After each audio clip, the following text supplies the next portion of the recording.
How's it going, everybody? Hope you're all doing well. As you can see, I have multiple different sleep systems laid out behind me, all of which I have used recreationally and professionally in my career. So I figured I would talk about some and talk about all the different ratings and what temperature levels and all this stuff it equates to benefit you to maybe see what you may need. Regardless if you're in Florida or the northern tip of Idaho or Alaska, what systems during what times of the year could be beneficial to you. Now it kind of caters to winter environment, but this also mainly is the broad spectrum for seasons. Now you could take this information for backpacking, car camping, recreational use, whatever it is, or bug out bag, get home bag, that kind of mindset. So let's dive in to these different setups. I'm gonna break them up into chapters so you can look at whatever you prefer, but I would recommend going the whole length because some of these are interchangeable with each other, which is really cool. And we're gonna talk about some additional things you can get to up or down your temperature ratings if necessary. So let's dive into each system. All right, so the first section we're going to talk about is obviously the tried and true wool blanket method. It has worked for so long. Has some upsides, major upsides, but it also has some pretty major downsides. So the upsides of wool is regardless if it's soaking wet with no matter how much, snow, wetness, rain, whatever it is still going to retain majority of its heat value to put it back into your body. Even if you're soaking wet, that's the benefit of a natural, wool-based material because it's insanely good. But the downside is it's normally insanely heavy. Now, a few ones that I particularly use or have used in the past is the original military ones. The military wool blankets actually work fairly well. They're reasonably priced. You can find them. They're normally a blend. They're like an 80-20% blend. So 80% wool, 20% like polyester or something else like that. I forget specifically. And normally what you're interested in is going for the more fluffy ones because the thin ones like this one down here doesn't have a lot of capability to trap air. That's what we want. So honestly, to rough this stuff up and get it very, woolly, I guess you could say, is the benefit. Now, you could go with those. My favorite of all time wool blanket is actually Dave Canterbury's Bushcraft blanket. This is 100% wool. This I purchased many years ago and it has never failed me. This thing is an awesome wool blanket. Extremely expensive. I think they're like around the $280, $300 mark now, if you can even find them, because I've tried to find a few of them and I don't think they make them anymore. Expensive. So I couldn't find another one. So I went to another brand called Woolly Mammoth. If I recall, if it's wrong, I'll put it up here so you guys can see.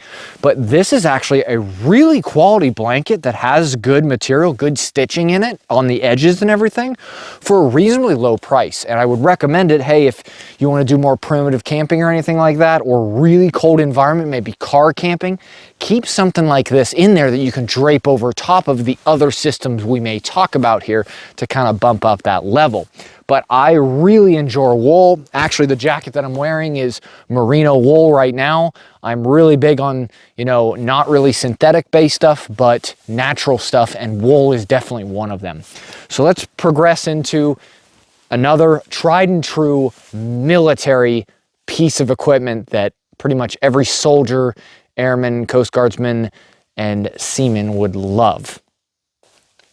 All right, so another tried and true method that I used and still use, I've used this system for over a decade, is the Wooby or the poncho liner. Everyone talks about it. If you're kind of in the know, these poncho liners or Woobies are awesome for sleep systems. Now, for the moderate temperature area, I would not go below 50 degrees in just a Wooby. Now, anything above that, I would say spot on. It is an awesome piece of gear.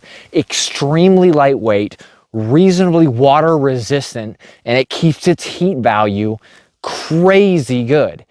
and they have different composite inside them, and they all weigh a little bit differently, but you're looking about the 2-pound mark or less, depending on what you get.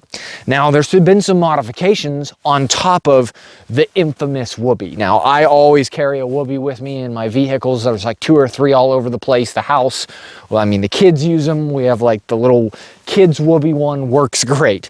But like I said, there's been some upgrades over the years. Now, a few of them have integrated a hood. Now, this is a Helicon Text Swagman Roll.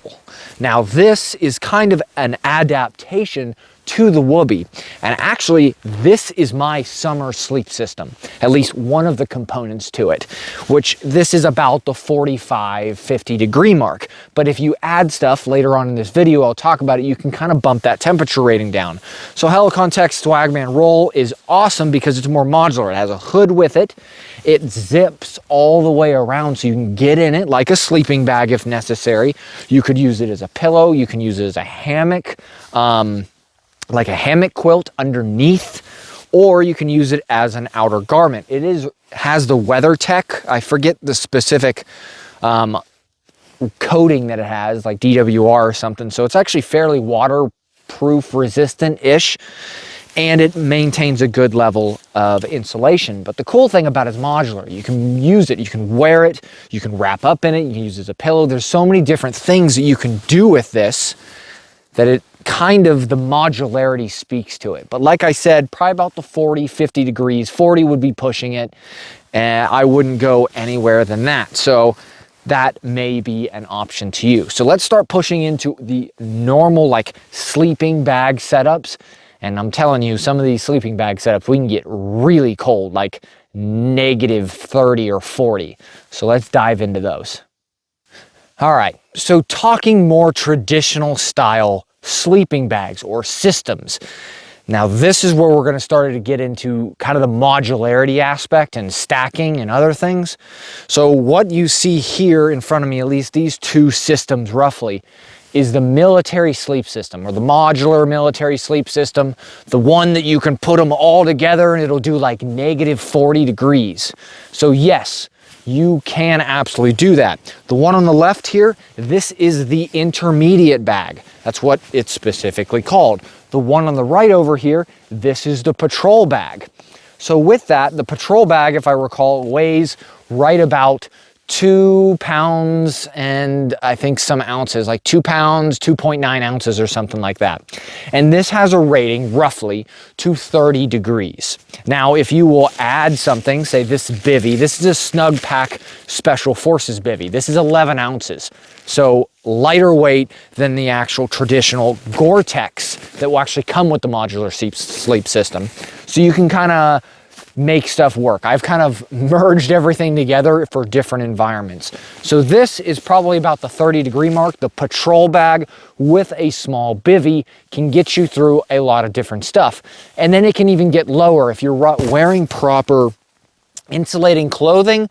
I would probably take this system right here down to about 10 degrees on extreme settings. So a lot of sleeping bag companies will talk about extreme settings and they'll talk about what they're rated for. Normally they tell you the extreme survivability. So when you look at a bag, you're like, oh, it's rated in, 10 degrees. That's not you being comfortable, that's you surviving. Now, for certain aspects, like in a survival situation, yes, that would be good to take that look at that rating. But probably it's 20 degrees higher than that you'll actually be comfortable with. So what you can do, which is cool about the sleep system, if you buy the whole 4-piece modular sleep system, which will come with the patrol bag, the intermediate bag, the bivy, and the sack itself. So I don't know why they consider the sack a 4th piece. They just try to make it look a little better. But you can get down to -30 to 40 degrees with these two bags and the bivy, and then all your layers of the protective layer, the military modular system. So it goes level 1, 2, 3, 4, all the way up to level 7, which is like the puffy jacket or the marshmallow suit is what people call it. So with that, you can merge these together or you can separate them.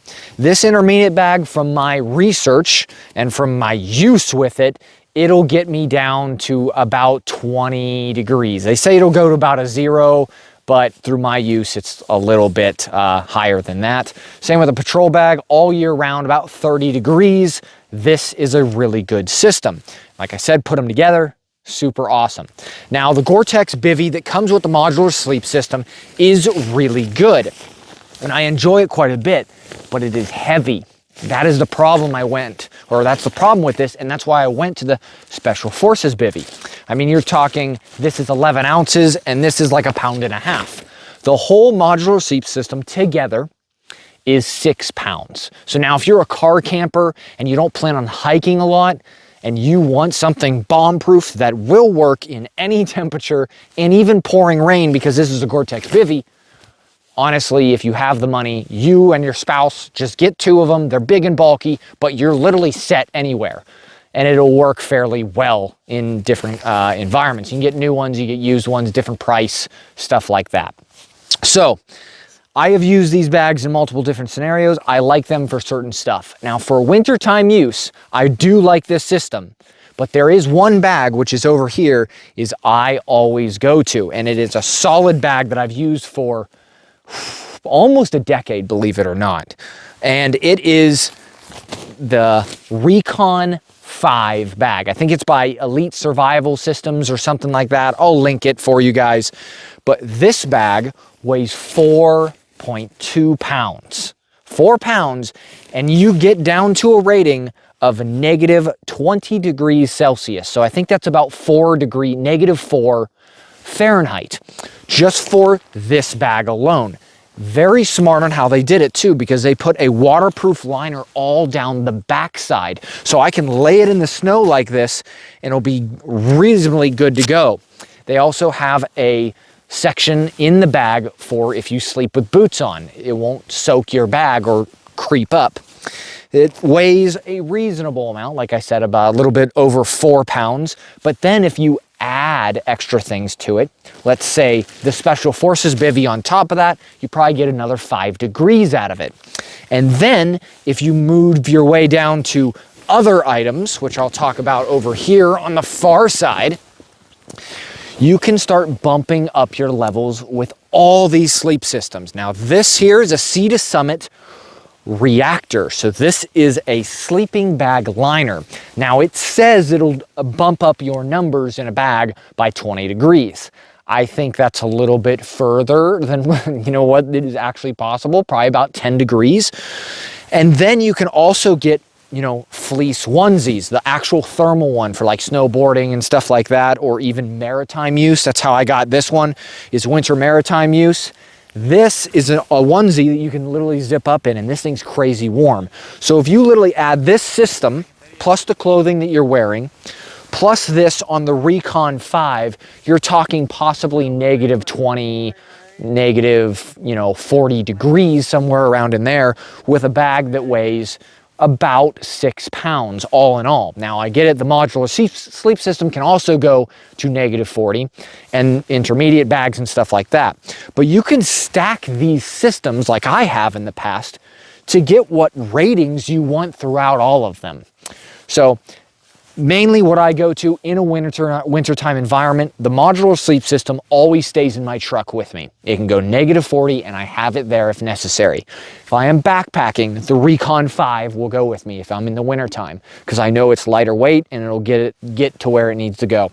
Spring and fall, I will take the patrol bag, a liner, and a Gore-Tex Bivy with me. That'll get me through majority of everything that I've ever encountered. I can only remember being cold with that setup like 2 or 3 different times. And then as summer progresses, I go back down to something lighter weight like the Whoopee or the Helicon Text Swagman roll. So pretty much it just explained my interpretation of them, what I have used. I've used all these systems, and heck, you can even add a wool blanket. So if you're a backpacker, a hiker, weight is a big deal. If you camp out of your car, weight isn't really that big of a deal because your truck is burdening that, or car. So this is the type of systems that I use. I just wanted to share with you, say, hey, this is what I've been using for a very long time, and they're kind of split up into different sections, and you can add and subtract to them. I'll link all this stuff in the description box below. Yes, I'm an Amazon affiliate, so if you purchase some of these items, I get a few cents. But anything that I list down there, I have actually used. I don't try to be a shill or anything like that. I'm going to recommend products that has worked for me in my environments. And I try to stay extremely truthful with all of you. And I am not here to make money or whatnot. I just think it's interesting and I want to share my opinion on sleeping bags. So I did it, you know, pretty simple.